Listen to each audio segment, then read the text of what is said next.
Record fundraising for Kamala Harris in July. I don't mean she raised more than Trump. I don't mean she raised more than other candidates this election cycle. No one has ever raised as much money in a month in the history of the United States as Kamala Harris raised in July. This is insane.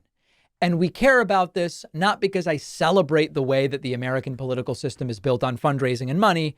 I hate it. I decry it. I denounce it. I don't love it. But as a proxy to enthusiasm, particularly when large swaths of these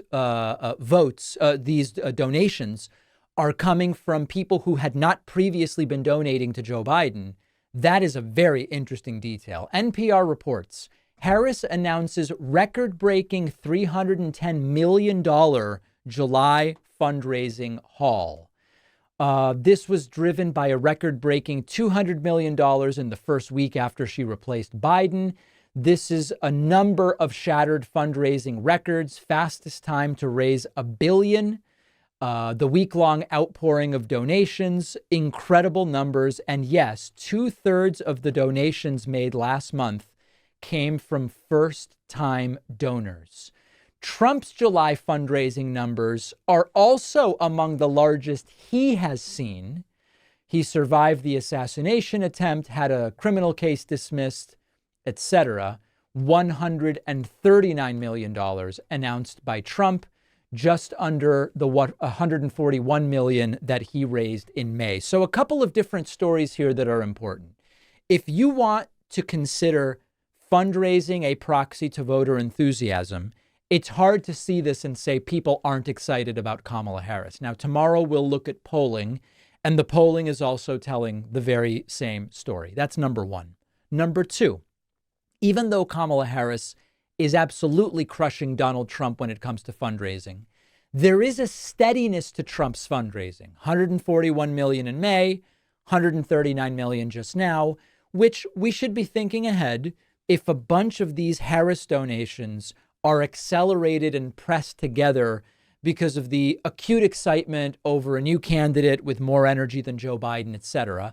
We do have to wonder what the numbers will look like for August. What will they look like for September? What will they look like in October?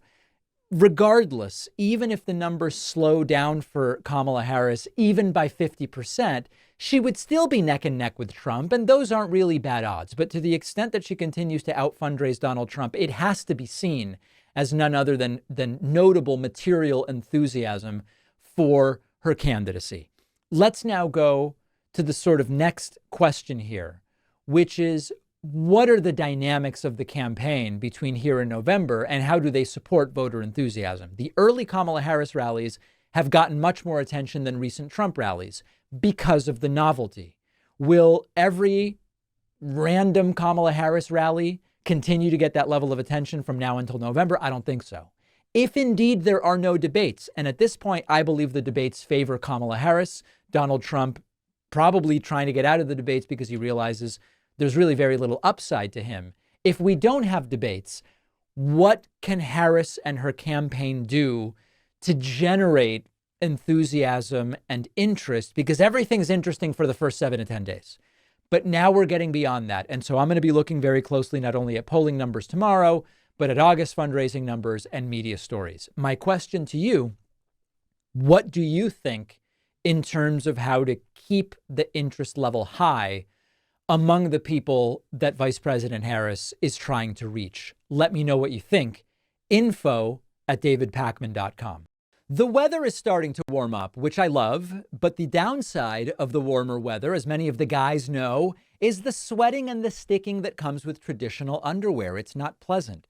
But our sponsor Sheath designs ergonomic underwear. They've solved the problem. Instead of letting everything mash together and chafe, Sheath underwear has separate compartments in the front, keeping everything separate. You stay dry and comfortable all day. Once you finally feel the air being able to flow in between everything and the unique comfort that it provides, you'll know why everybody loves Sheath. So many people were skeptical about Sheath at the beginning, myself included, only to find it is something you never knew you needed. They have a ton of different colors and styles, something for everyone. For the ladies in the audience, or if you're shopping for a wife or girlfriend, check out the line of women's underwear, which also provides superior comfort. Once and for all, put an end to the sticking and the readjusting. Experience underwear comfort like you've never felt before. Give Sheath a try. Go to sheathunderwear.com/Pacman and get 20% off with the code Pacman. The link is down below.